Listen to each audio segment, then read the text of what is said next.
How's that looking, guys? Perfect. All right. Well, of course, it's Kamila's. It's perfect. Couldn't be prettier. All right. Funny, guys. funny. Camilla, actually, could you move a little bit to your left, I guess, and cover up that orange plug point? Oh, the plug. Yeah. That good? Yep. Okay. Oh my God. Okay.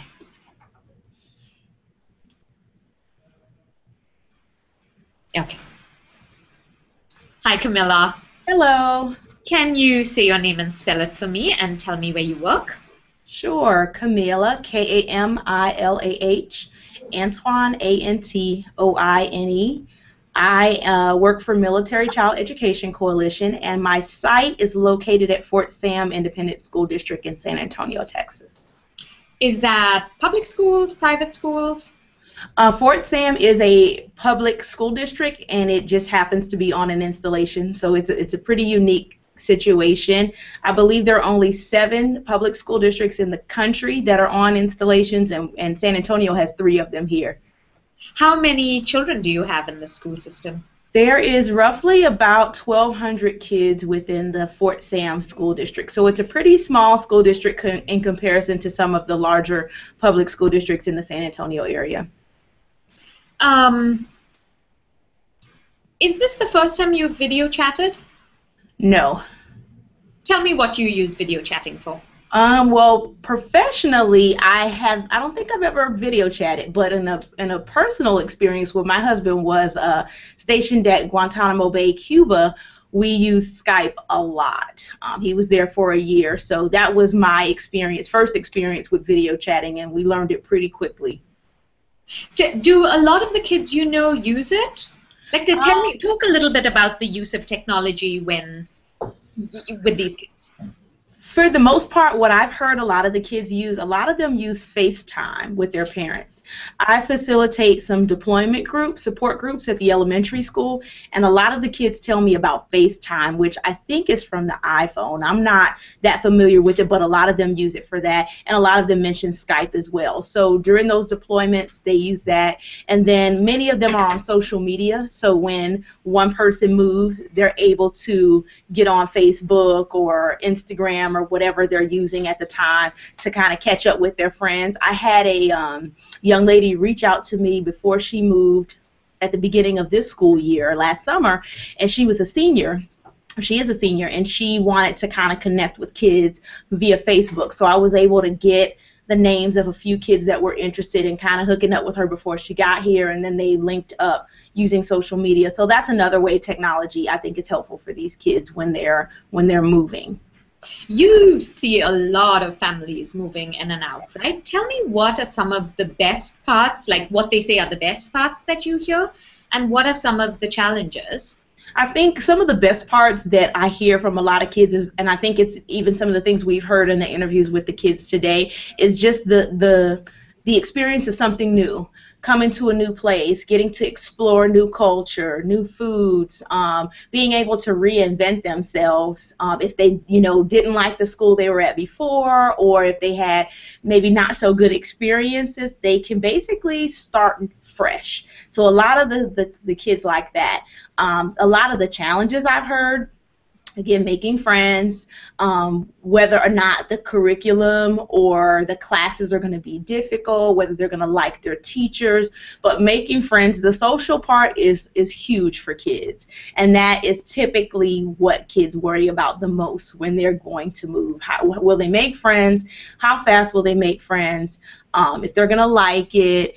And those are generally the big deals. I think everything else is kind of lined up for them with all of the services that are provided through the military. So there are those after-school cares and things that parents can ask through my program, like the Military Student Transition Consultant Program or the school liaison officers. So some of those logistical pieces are taken care of by the military through programs, but there is no real set program out there that's going to guarantee that a child is going to make friends. So when it's time to walk into the cafeteria and, there's no adults around, is your child going to find a place to fit in? And that is, generally speaking, what the kids are concerned about.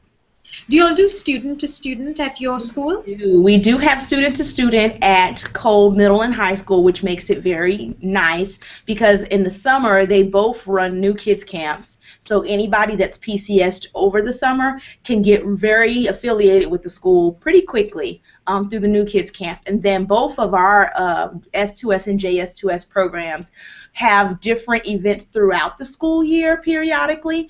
They have a movie night, they'll do a breakfast bunch, just different things, activities as families PCS throughout the school year. So they really try to put those programs in place to really help with that. But when there are schools that don't have S2S or J, or especially if they're going to a campus that doesn't have it, that's something that a lot of them really are concerned about. Tell me what the, say, 3 most common questions you get from parents and 3 most common questions you get from students. When they're moving in, let me think. I often get, what is the school like? They want to know size and whether, you know, whether the school is a large school, because a lot of parents are confused about our campus because it is a public school. They assume that it's Department of Defense because we are on the installation. A lot of them are parents are curious about academic standing of the school. What are the test scores? You know, how well do the kids do in the schools here? Another thing I get, a lot of parents want their kids to come to school here, and there are very strict requirements for families to bring their kids here. If the families don't live on the installation, they have to go through a application to apply to bring their kids. So I do get a lot of questions about that. I filter a lot of questions on how can I get my child to attend school, because the schools outside of Fort Sam are very large schools. I mean, some of the middle schools hold anywhere from 1,000 to 1,500 students outside of our gates. Inside the gate, the school is about 365 kids. So a lot of military families do they do prefer that type of environment, especially if the kids are coming from DOD schools. In terms of the kids, I've had questions like, what is the food like in the cafeteria? I've had questions like, are the kids friendly? And then they also want to know about the extracurriculars, like the sports, what's offered, you know, do they do football, basketball? They have a lot more questions about the social and the extracurricular things. How do you think, and can you give me examples of how you think military children are different? I think military kids are very unique, and I say that from personal and professional experience. I worked in a public school where we didn't have... Kamilah, can you start from the beginning? My phone rang, sorry. Oh, that's okay. I think that military kids have a very unique situation. I do think they're like regular kids, but their situation is a little unique, and I say that from professional and personal experience. Before I was a military spouse, some of the things that my son went through were just like any other any other child. You know, the tests you have to take, making friends, but I believe that our kids have a resilience that just comes naturally. When parents are away and you have only one parent to rely on, you know, kids have to really step in, and I think military kids do a good job at, you know, stepping in with things like chores, things like extra responsibilities around the house, really having a sense of pride and responsibility to step up to the plate, whether it's a mom being gone or a dad being gone. I think military kids handle that pretty well, whereas maybe a civilian kid who's never experienced that wouldn't even begin to know what that's like. I think our kids do very well with transition and change. I've met a lot of military kids that tell me that they feel a sense it's time to move. They don't even know what it's like to really stay somewhere longer than 3 to 4 years before they have a desire to move on to something else. So I think that our kids are definitely more resilient, more mobile, and definitely more like chameleons. They can adapt anywhere fairly easily. And it's not that civilian kids couldn't do it, I just think that military kids do it very well because they're used to it. Cameron talked a lot, and I was very touched by this, where he talked about his teacher, you know, making small allowances, like letting him check his email in class or letting him email.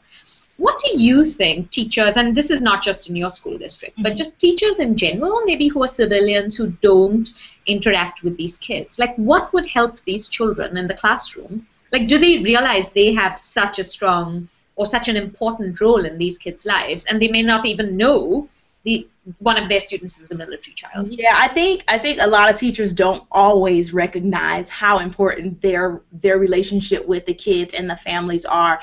When I talk to teachers about military kids, I often tell teachers it's really important to build a relationship with your families, whether they're civilian or not, or military. You really want to, because especially when you get to the secondary grade levels, parents don't often tell teachers, hey, we are going through a deployment or we're going through a reunion. They just notice a change in the child. In elementary, I noticed that teachers and parents communicate much more. So I think it's really important to keep open lines of communication with your parents, whether you're a kindergarten teacher or you're a junior, you're the teacher for the juniors in the high school. Just because you want to stay tapped into what's happening with the family. And once you do know that there's a deployment or even reunions really have a whole nother set of things that come with that. Just making sure that child realizes that you are aware of their situation, and even though you don't have to announce it to the class, you kind of have that silent understanding and reassurance that somebody understands what you're going through and can connect in some way. If the teacher doesn't have that personal military experience, maybe they have a sibling that was in the military or a grandparent. So tap into any connection that they can make with that child to just reassure them that they understand and they're willing to kind of go an extra mile a little bit for that kid if there's something that's bothering them or if they need that extra time to kind of readjust and regroup. That little gesture will go a long way, just like what Cameron said. That happened in 3rd grade, and he's getting ready to be a freshman in high school, and he still remembers that gesture. So those little small gestures go a long way. Forgot what I was going to ask. Something else about teaching. What are things teachers can do? Yeah, can you think of 3 kind of practical examples of what teachers can do? Well, one, I think Cameron gave a good example, is to allow, if time is permitted, allow the student to email the parent at the end of class, or give them a few minutes at the end of class to write a letter. Sometimes just getting feelings out on paper is a great way for that child to feel like they're able to address whatever that emotion is and then get back on task to what they need. And it doesn't disrupt the classroom setting. It doesn't disrupt the environment or any other students. So that's one thing that would be great, for a teacher to do. Maybe another one would be, once that parent comes back, maybe acknowledging to the student, hey, I know it's almost time for your mom or dad to come back. How are you feeling? Or, what are you thinking? Maybe even sending a card to the mom or dad. Another great thing that some teachers do is they choose to, with the parents and family's permission, but they choose to send a care package. So as a class, put together cards or a box or something for that family. That really lets that student know that, this class really thinks about me. They're also recognizing the sacrifice that student has made and their family's made, and so the acknowledgement. A lot of kids like that acknowledgement. And so, again, with the permission of the family, even putting together a great care package for that child's parent could be something that's very small but could go a long way with that student. A lot of people say to Andrew and me, why are you doing a story on military children? Like, the wars are winding down. How would you answer that, Kamilah? I think that there is probably not a better time to focus on military kids than now. With the wars winding down, you have a lot of service members coming back with experiences that have changed who they are. And as that changes who they are, the after effects will ultimately result in their children. From the little ones all the way to the ones in high school. And so the change and impact to the parent is the glue that keeps the family together. And so when parents come back changed and sometimes those changes can be very complicated. That is a direct result of what's going to happen with our children. And so if we don't keep an eye on what's happening with our kids, I think that can it can result in, again, good or bad, but we do need to really follow up and stay in tune with what's happening with our kids as these wars dwindle down. My own personal prediction is that in the next 10 years, we're going to see a lot of changes in our kids emotionally due to the effects of the war. And so I think it's never been a more important time to make sure we have a lot of services in place and a lot of focus and attention on how our kids are adjusting to these reunions and these changes with their families coming home. Give me some examples, Kamilah. You deal with a lot of children. So give me examples, obviously without using their names, but some of the situations that your students are in, like with either parents coming back with PTSD, who have committed suicide, who like don't come back. You know, I mean, there are a lot of possible, like you said, negative outcomes that can have repercussions for potentially the rest of their lives. There are a lot. Being in San Antonio with the San Antonio Medical Center, which is the big medical facility for the military being here, we see a lot of parents come back with PTSD, lots of parents coming back with the post-traumatic stress, many parents that come back with physical changes, where we have amputees, double amputees, burn victims. Sometimes there are just back injuries that maybe you can't see on the outside, but you know they're there. The parent has to walk with a cane. And a lot of the families, unfortunately, are very young families. Very young families. One of the support groups or peer support groups that I help facilitate at the elementary school, I have about anywhere from 10 to 13 first graders, a part of a group for children of wounded warriors. And a great deal of them are children of amputees. And if you think about a first grader being 6 years old, the majority of their parents are not older than 30 years old. And so, you know, this is not a small number. That's just first grade. That's, you know, doesn't include the kindergartners all the way up to some of the 8th graders that I see in these peer support groups. So it definitely is impacting our kids, because you've got kids that can tell you a whole story about how daddy got blown up, and that's why he only has one leg, and they give you all of the details of the story. So again, you have a 6-year-old who this is their reality, and so we need to really make sure that 6-year-old understands how to manage that and how to deal with that, and gets help if daddy comes home and is yelling or arguing with mom, and some of those effects, and it really trickles into the kids, unfortunately. And so having programs in place, having people that are aware and knowledgeable on how to give these kids really some good coping techniques is very, very important. Tell me a story of someone you have worked with where, you know, it might have been like several months ago or whatever, or years ago, but like you still wonder how that child is doing, or you know, it really, really touched you.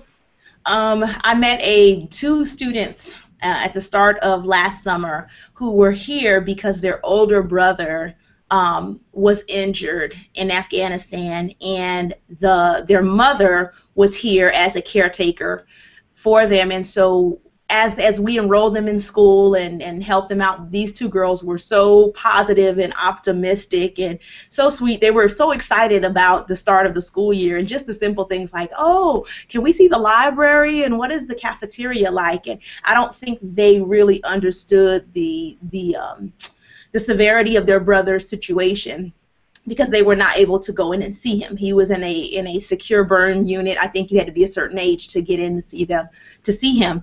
And they were with us from the late part of July. We got them enrolled in school. I made special provisions for mom to come in and enroll them when there weren't long lines, because we were trying to work around the doctor's visiting hours for her son.